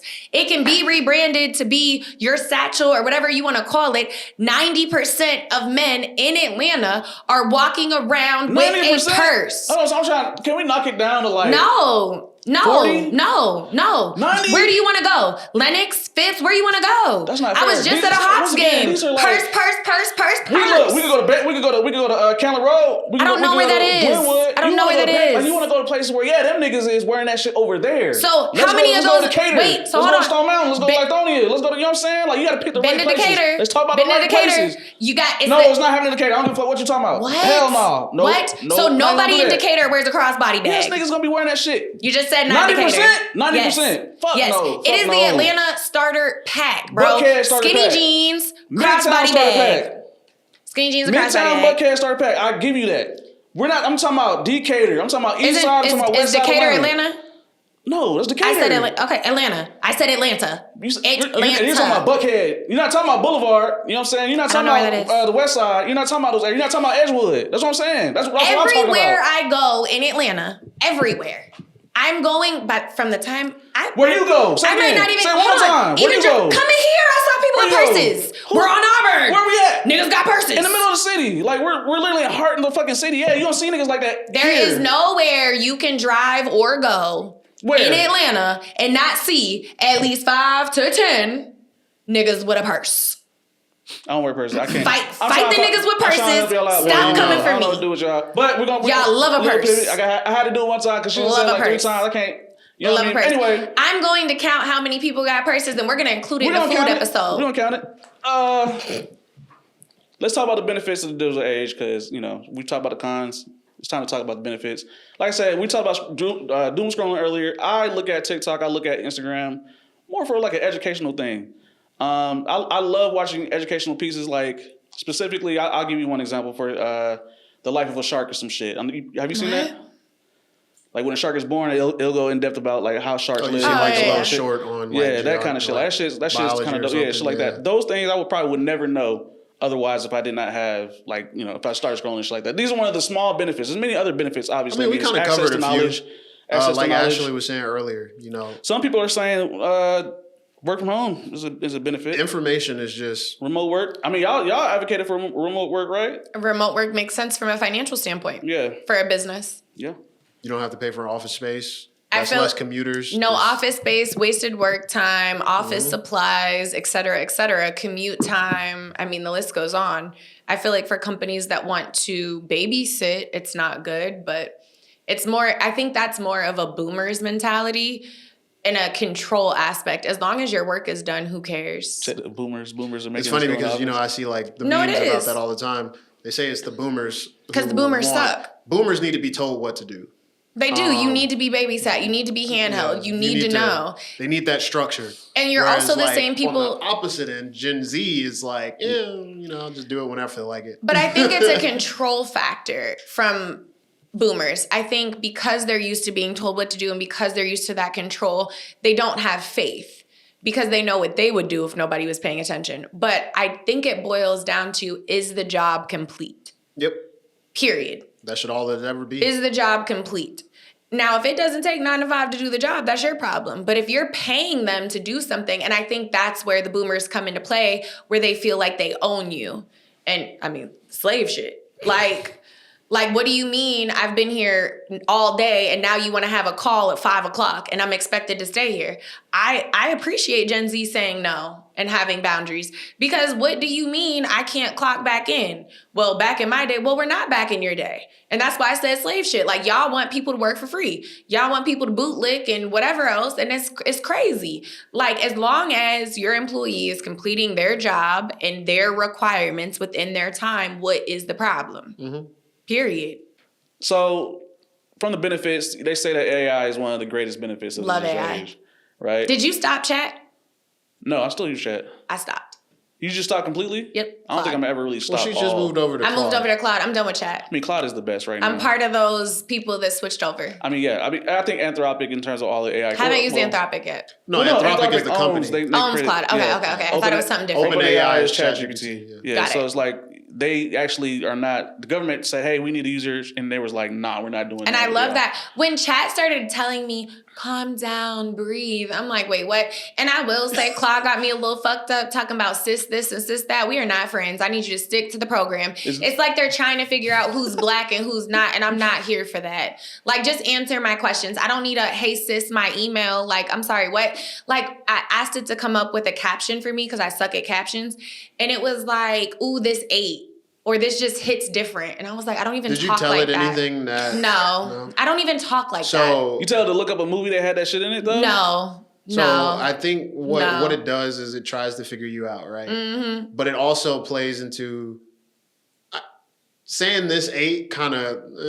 because everybody uses like those terms. And I hate it. I hate it. That's like... That's a whole other conversation about how what they call it AAVE. You gave it like a text thread or anything like that? This is like a conversation of like how AAVE has shifted from Everything. being like for black people Black to people like everybody uses Black it. Americans. But it's because we're influence cool. everything. It's because we're the cool people. Black we talked about this with Americans Keisha. We talked about this with you. influence Low-key the everything. shit, for real. And I want to do an episode on it because I just heard some Russian rap. We influence everything. We do. Black Americans. Because it's not black people, it's Black Americans. We set the trends. Period. Yeah. I mean, yeah. But like I said, You're asking me about AI. AI is supposed to be the good, the best version or the best culmination of the digital age. But also at the same time, it's considered the worst, the worst thing about the digital age. Why? The fear of it taking over 70% of jobs. If you're afraid, then your job should be taken. Damn. That's blunt. I won't be that blunt. That's very blunt, straight up Kevin statement. Samuels, But, straight to the fucking. It. Honestly, I respect it. That's how. Because I feel like why do you have such low self-esteem that you feel like a computer that needs personal input could take your job?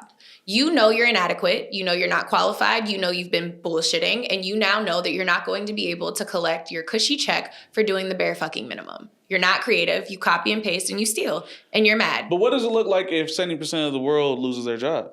I don't know, because it's not my problem. I don't care. But I'm saying, like, why can't I act like Trump? I don't know. Don't care. It's not my problem. Doesn't affect me. It doesn't affect my job. Doesn't affect my business. Don't care. Would it not affect you if 70% of the world? How would it affect me? What if you're part of that 70%? The market. Can't take my job. The market, though. Like, if the market shifts from, okay, there's 70% consumerism, money, just in general. Like, people don't have enough money to pay for. Doesn't affect me. I think it just comes down to, it doesn't even matter if you're good. You could be the best person at your job. If the corporation above you, the people who own the company are like, we want to cut costs of people. And that company, if they are, so what you're saying is a different problem, right? Yeah, so that's what people are worried about, not the... As a person, but I still stand on what I said. Mm-hmm. So what I'm saying is if a job, let's say you work for Apple and Apple fires you. If you are that fucking good at your job, you will be able to get a job. AI cannot replace you because you are irreplaceable. It's for the mediocrity and the people that are just getting by, who are copying and pasting, barely sending emails, barely doing their job. If your job can be outsourced or you can be taken over or whatever that looks like, yeah, that sucks. But to a T, if you're saying you could be replaced, that means that you don't hold value. Period. Because when I think of things that AI can replace, it's like little things like check my inbox, like things that I don't necessarily need to pay somebody for or outsource, but it can be handled with technology. There are certain things. My business, for example, is relationships. I talk to people all day, all the time. In order to answer your questions, even if there was an AI to go through and answer, you're still missing the human aspect. You're still missing the connection. You're still missing the knowledge. And everything is not black and white and everything is different. So that's what I'm saying. Like, unless it's just some copy and paste shit, like, yeah, if you're somebody that transcribes at home, you're going to lose your job. Like, it really shouldn't have been a job to begin with. Sorry. Like, as we grow and as we evolve, certain things should go out of bit. Certain things should stop for us to move. If you work at a dry cleaners, that job probably will not be outsourced to AI. Because yes, there's machines, but somebody's still gonna have to put the pants on. Somebody's still gonna have to do it. You're gonna have to put it in the machine. You're gonna have to do this, you're gonna have to do that. You can outsource a lot, but not everything. So that's why I'm saying it that bluntly, because it's very ignorant to just think we're going to wake up tomorrow and every single thing is going to be. It's never going to be an overnight thing. And that's what I'm saying. So for all the people that are, oh my God, you know that you have a redundant job. Get a new skill. Certain things will never be able to be replaced. So stop. That's why I'm being blunt, because I feel like we're just being dramatic. So if you feel like it could be replaced, then yeah, you're probably mediocre. I stand on what I say. You cannot replace me. Okay. I mean, in terms of, do you think your job could be replaced? Yeah, absolutely. Well, the current one, no, probably not. I mean, but I know about AI. Like, you gotta get ahead of that shit. Whether you know about it or not, do you feel like your position right now could be replaced by AI? Do you feel like your position at your job could be replaced by AI? In the future, yeah, but not right now. I think in the future, any job can be replaced by AI. I mean, obviously, you're gonna start putting AI into robots, and then if robots are functional enough to do any kind of labor job, like you'd be surprised what AI could actually take over. That's what I'm saying. But I think in order for us to get there, it's going to be another 100 years. I'm going to be dead and gone. For the relationship aspect, like, yeah, if you deal with people, yeah, that's hard. Because there was even a company, I think, one of the credit card companies, they switched over to AI. and they saw an increase in calls and like management, but they also said the problem is it wasn't getting them the results they wanted because people would just cancel. Yeah. And the reason they cancel is because you don't have a human agent who's like, hey, you're talking to a human agent. Hey, look, I just had a bad go at jobs. And then the human agent knows, okay, they're having a bad time. I want to keep them. So let me give them some leeway. AI is going to just... It's one track minded. Like I had a lady the other day, she called. I didn't even think she really wanted to do business. She was asking some questions and I was answering her. And we just had an honest conversation. Because she was like, what do you think about this? Like, how's this work? And I was being honest. And she was like, you know what? This is what's actually happening. And I was like, okay. I told her what I think she should do. And she was like, and it wasn't some life shit. No, it was like business wise. Oh, okay. Like she was asking, how does it work? Like, what's the actual splits? Like, what's this? And I went into detail and I explained to her and I was like, look, based on what you're telling me, I don't think what you're saying is correct. And then she gave me some more information. And then I was like, okay, well, maybe you are correct. And I was like, look, if that's how you feel, trust your gut. I was like, but I'm telling you how this machine works. What you're saying is not factual. Right. And she was like, you know, I appreciate your honesty. And I learned more talking with you in these 30 minutes than I did working with him for over 6 months. I want to work with you. And he pissed me off so bad, I want to take his business and give it to you. And I was like, ooh, okay. But I mean, if that was an AI chatbot, it would have answered her 5 questions and hung up. Yeah. Like, it's not the same. I don't like you said, it's not going to be an immediate thing. Like there are a lot of jobs that were lost. We supposed to have flying cars. This is not the Jetsons. People will lose their jobs because companies are banking on it to be the perfect replacement. It's not there yet. Even in my field, like I work in tech, so AI is going to be like one of the biggest things replacing a lot of tech people, just in general, because it can handle a lot of what we need to do on a basic. But at the same time, it doesn't get the smaller details and everything. So there is always going to be a human aspect that's needed. But I think the bigger complaint right now, and I feel kind of the same way a little bit, is when it comes to like generative AI. A lot of people hate the generative side of AI more so than you have the creatives who really, really hate AI. And that's what I think the mediocrity. That's where I agree with you. Lazy. I agree with you on that part with the mediocrity. I'm never going to be able to get a tattoo from a machine. I wouldn't trust it. I would not trust that. What if let's say you wanted a full body back tattoo. Mm-hmm. Like in your image exactly how you want it. Mm-hmm. You go to a nigga, he say it's 10,000. Okay.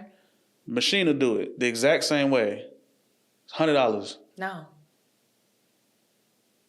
I personally wouldn't.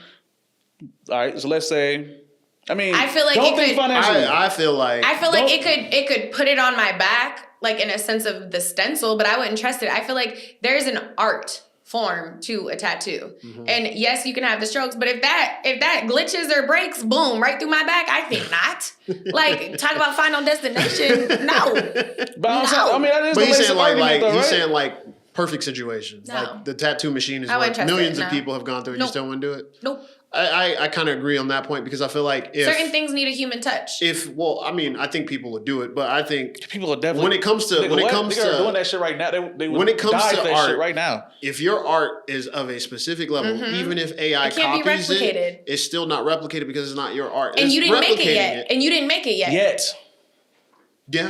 Yet. So it's the creativity in the person. And like for my tattoos, some of them are generic. Did you talk to your tattoo artists while they was doing it? Like were you like really close to them type shit? Some of them, but not all. That's what I'm saying. Like what's the difference between a regular tattoo person and like a machine? Other than the fear of it glitching. The touch, them listening to me when something hurts and I'm saying like, ow, them like, okay, what's wrong? I feel like a machine could adjust. I wouldn't trust it personally. But like, you know, sound like a. And then somebody has to operate the machine. So like thinking of women, we go and get MRI we go and get a mammogram. You're pressed between a metal plate. A person has to operate that. I have my boobs done. I can't get a mammogram. They have to personally do it. A machine can't do that. Like I guess they could see to screen you for cancer, but how you're not feeling a lump. So I just feel like certain things, like, would you trust a machine to cut your hair? If it was good, yeah. Really? Yeah, depending on the price. And fade it and make it exactly to your head and do everything you trust it? If it was $5 and it has been tested and proven and all that, yeah. Like, I don't think I would trust that. I don't think I would trust it to cut my hair, color my hair, Because I think machines do that already. do my lashes. They don't do it as close right now, but I feel like it will get to that point where they will. Do my nails. Like, there's just so much I just wouldn't trust. I just feel like, no. Like, waxing. Like, think about just personal services. I mean, facial, so, like, this is an extreme example. Massage. Extreme example is, like, going through the car wash, right? Like, it's just, whatever, conveyor belt goes. And you hear how rough that is on your car? Sounds crazy, and you would trust that on your body. Do you do just hand wash? I do hand wash because I don't want my car fucked up because the machine washes scratch your car. Yeah, that's true. It's not perfect. Yeah. No. Would you trust a machine to give you braces? If it was tested and proven. Wild. Never would I. Have you had braces? No, hell no. Yeah, that's why you would trust it. Yeah, I mean, it depends on. It would be a price change. It would be now. Would it be a machine that's doing the same price as a doctor? So you're willing to compromise if it's cheap enough? Only if it's been tested and proven. Nope. Only. Cheap's not always the way to go. I agree, but I'm saying like, if I'm talking about $10,000 to $100, I pay. Yeah, and that's why people look the way that they do, going cheap on plastic surgery. You look like you spent $100. They also don't test. Well, actually, they do test prove it, but they don't care. Those niggas don't care at all. Well, we're not to the point in time where this stuff will be like. It's not. If it's affecting you, you're not good at your job. I said what I said. Yeah, I think it kind of applies the same way for like generative AI. Yes, companies will opt for the cheaper option over the and that's a company that's not good, and you shouldn't be working for them anyway. What's going to slowly end up happening is their quality is going to go down. They're going to go out of business, and it's going to. Some of these corporations can afford to do it, like the Warner Brothers, the Paramounts, all of them. But you saw AI in terms of like movies and shit, right? At the same time, quality will generally go down, and people will start seeing it and noticing, and just say, "Hey, that doesn't look hand done or done by actual people." I mean, we see it now with fast fashion and things like that. And what happens? People stop shopping. Like, people aren't dumb. When quality slips because you're cutting corners, we see it. Mm-hmm. I mean, it depends on your brand too. Like, it really does. Like Nike. They have like quality control issues all the time, and niggas still buy Nikes. I still can't get a new pair of shoes that drops ever, right? Resellers are I've bought a few pairs of Nikes recently. I've never had an issue getting shoes from there, and they're always on sale. Well, I mean like the hot releases, like. I don't know what that's manufactured. They do that on purpose. Yeah, they do it on purpose. So that's creating the issues. That's creating demand. The limited releases. Yeah, that's creating demand. some they create demand, but some limited releases even have quality control issues. You mean in terms of like, you talking about like how they come like with mold on them and shit like that? Some shoes will have bad stitching. Some shoes will have bad and for that, why would you pay that price for a big company that's going to have quality control issues when you could shop smaller brands? I think that's where, like, for me, fashion wise, I mean, you're going for the exclusivity, but you can get exclusive stuff with not Nike.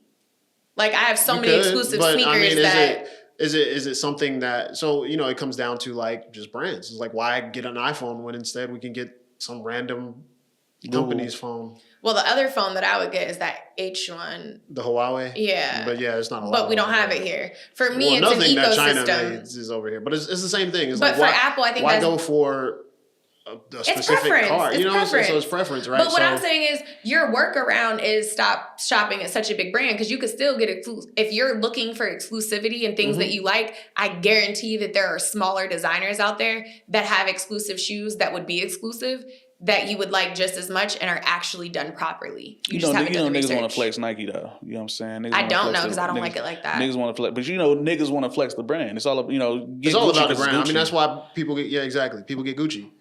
People get Coach or any of that. It's all about. If I see it, I like it. I don't care about the brand. I'm talking about you think everybody. You know what I'm saying? But people do it in the sense of impress other people. Why they do it? Yeah, you're a follower. Yeah. Most people are followers. Still doesn't make sense. Still stupid to me.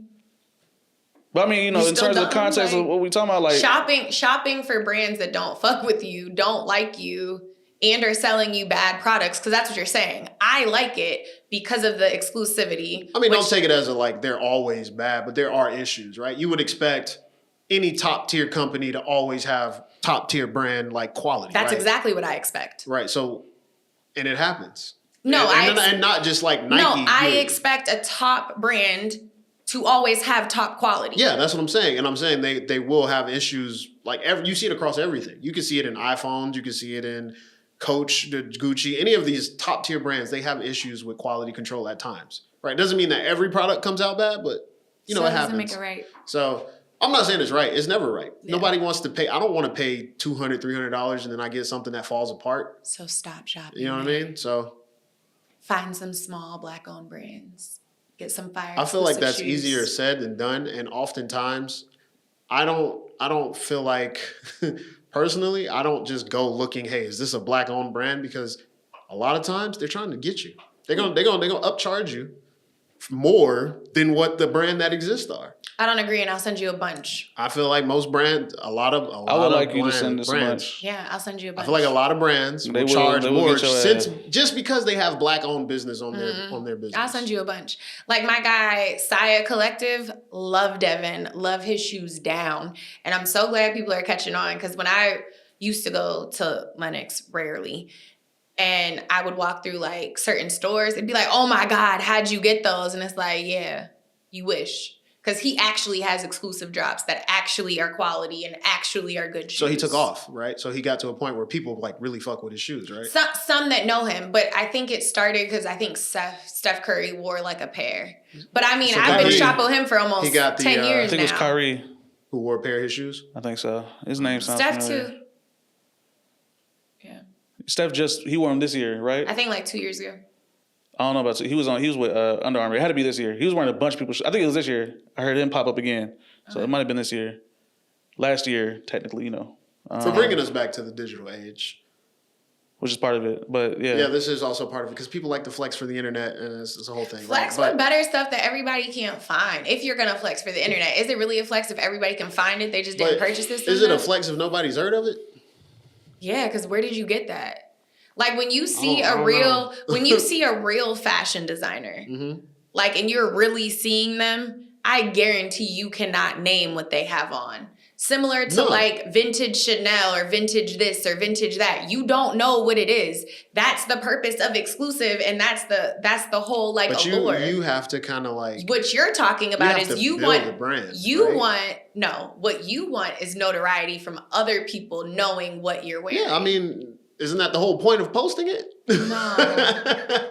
That's what people post for. I don't want to wear the same thing that 900 other people have. If I'm scrolling on Instagram, you see me and 6 other girls as you scroll down your timeline in the same outfit. I feel like y'all have a way more variety anyway. I feel like men do too. Y'all just don't know. And y'all should pull that shit. It really don't matter with y'all. As long as y'all look good and it don't matter. Y'all can wear bullshit. Don't matter to who? Most people. See, it matters to me. I care. Yeah, but you know, we talking about when I say I don't think women get dressed for other people. I think a lot of women do. Really? Yes. Hell yeah. There's a few girls I follow. This could be a completely separate episode in and of itself and niggas don't care as long as y'all look good. But I don't think a lot of women get dressed for men. But one big thing that we didn't talk about is who do people post for on social media? Then who are you posting for? I post for women who get on half naked or dudes who get on flexing everything. You know who they posted for? What I'm saying is women who get on half naked, dudes who get on posting all their jewelry. Who are you posting for? Sound like other people. I'm not a. The problem with I can't the take thing it about this conversation at face value is that I don't somebody, think any of us post en masse like that, like most of these other people do. If anything, I do. So posting inherently is for other people, right? Posting inherently, you're posting for other people. 1,000%. I can't hear that shit where it's like, oh, I'm just posting for myself. No, the fuck you're not. Because then why do you post? I kind of post for myself though. That doesn't make sense. So I post because if you haven't. So for example, I have family members who are like, hey bro, you ain't posting no new pictures. No, listen to what you just said. You have family members. But I feel like it's an obligation for me to make sure they understand I'm doing. But that's not for you. That's for your family. Oh, well, I consider it for myself. So like I post to show other people a glimpse of what I'm doing. Because I do have... You're posting to show your life. Yeah. I post videos that talk about things that I'm interested in. And I want to have a conversation with other people about what I'm interested in. So I'll say, yes, I post for other people in that sense.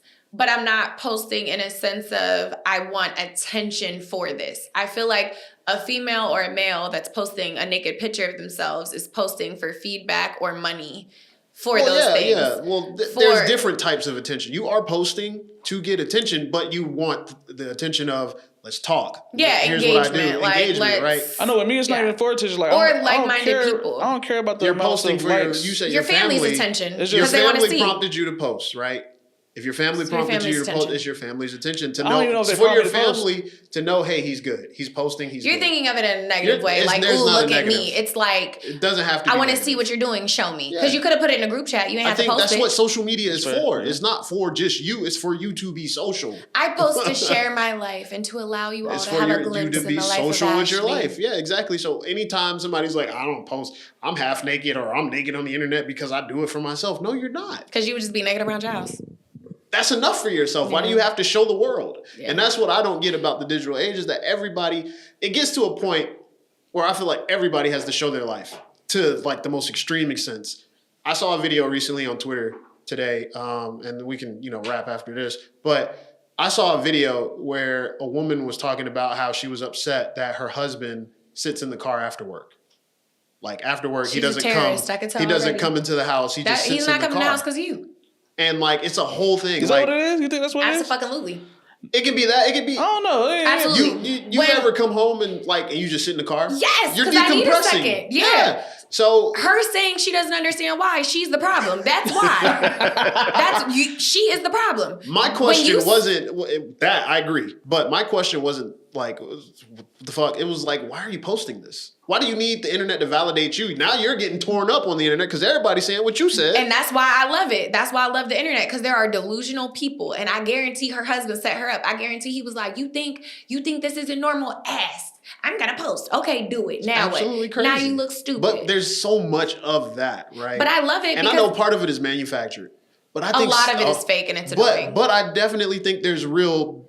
Some of these are real. I love that you guys are learning how to officially wash your body. I saw this really cool guy. I'll leave his ethnicity to your imagination. But he said he found himself on Black TikTok and he bought a silk pillowcase. He bought body wash. He bought an African sponge. He's washing his legs. And he bought moisturizer and he's having the time of his life. He said he's never felt so clean ever. So I do think that it does allow people to see that what you've been taught or what you've learned is kind of just narrow to you. And if your parents, because we only know what we're taught and what we're exposed to. So if you live in an area that's closed and it's all similar people, then you're not seeing things. And there's a lot of y'all that don't know how to wash your body.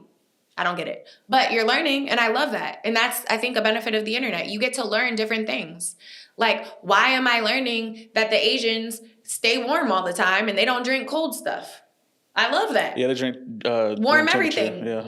Room temperature and warm. Hot water with meals. You're drinking ginger water to start the morning. Like, I love that. I want to learn about other cultures because I don't come in contact with Chinese people every day. And I think that's one of the biggest that benefits. I could be like, hey, girl, what are you doing? Social media really brings back that cultural mixing pot aspect of and you realize you society. might not be so different. Or like, we're really not. I Really love not. the way that We're you do really- this, or I we're love really the way not. that you there do are that. differences, But it's but not there's crazy. not that Oh, many. human. It's like if you just different things. Like I love it. I think for all of its faults, technology has way more positives. And I think lean into the positives. We live in a world where negative is going to break you down. Well, the negative is always going to be a lot louder than the positive. But it's only a lot louder if you allow it to be. Because like even today in today's climate, like I see what's going on. I'm aware, but I'm still in my bubble, protecting my peace. Because that's out of my control. Unless aliens or something is coming down and blowing They things got to be up, in my backyard. I'm Shit. okay. They Like, tell me I'm- aliens in Washington, I'm like, damn, that sucks for Washington. Right, because we still got to go to work. Nobody cares. Like, it's not our Them business. niggas pull up in my yard, I'm like, hey. I just think we need to get better at, one, protecting our peace, blocking people, blocking things that don't serve you. She not has been just on things, that since she been on here with She on us. that block shit. not She's just been on that things that block you don't shit. agree with, but just things. But like seriously, like protecting your peace and your time. And if you are one of those people that need to watch people shower, you need to get a life, bro. Like touch some grass, That's go for to the the younger ones, I aquarium, definitely think. go somewhere, do something. Nah, some other ones doing it too. Figure it out. You right. Figure it out. EMP hits everywhere, right? Digital age is gone. Technology is gone. That's not even that do we true. survive? You said an EMP? That's not. Oh. Okay. What? Nothing. Go ahead. No, what are you saying? Nothing. Go ahead. EMP hits, it bombs us. Okay. Do we survive? I mean, technology is just not going to be ruined like that. So yes, we do survive. It's not gonna. Are you saying like? It's not a movie. EMP hits. It's Technology not a will be movie. down for a long time, and a lot of people will die. Do we survive? It would not be like Fallout. Yeah. We would survive for sure, but a lot of people would die.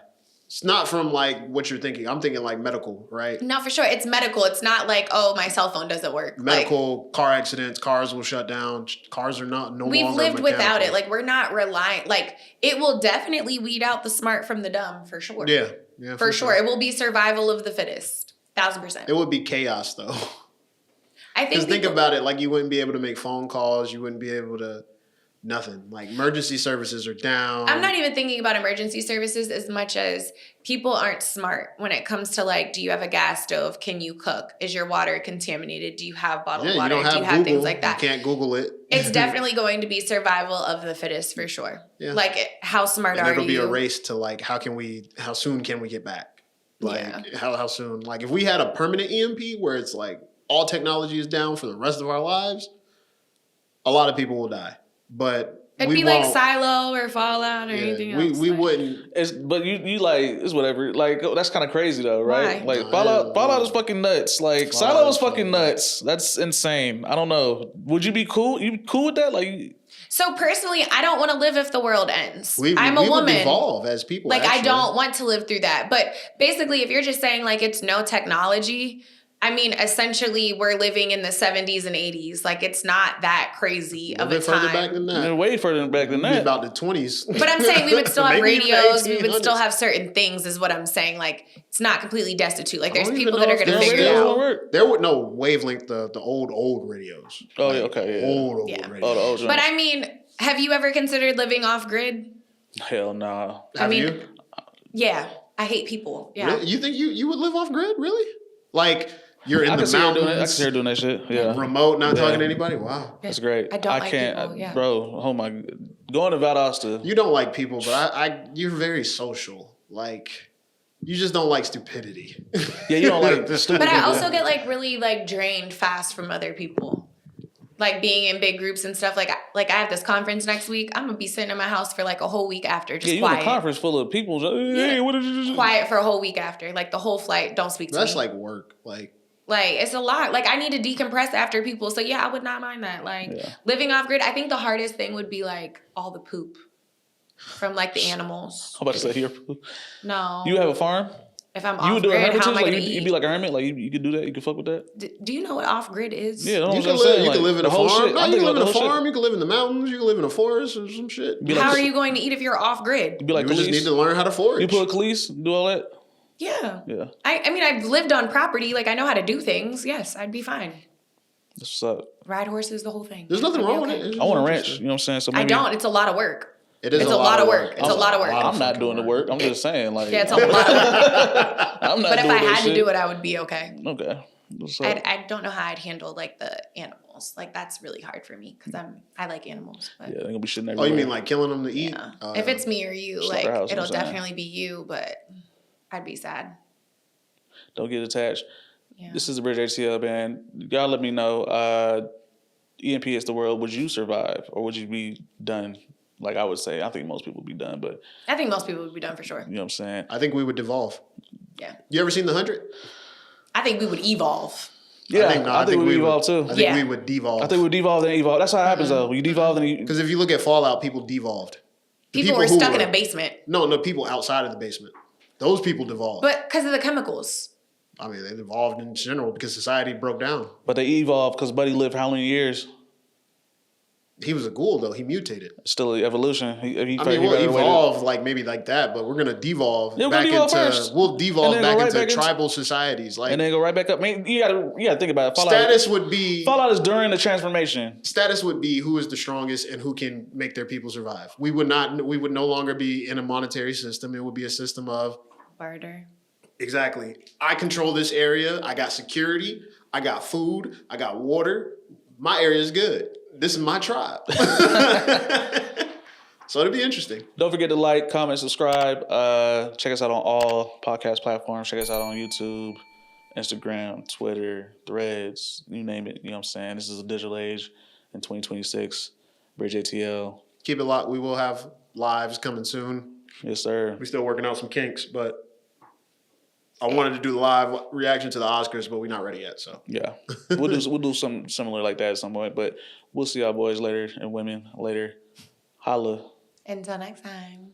Bye.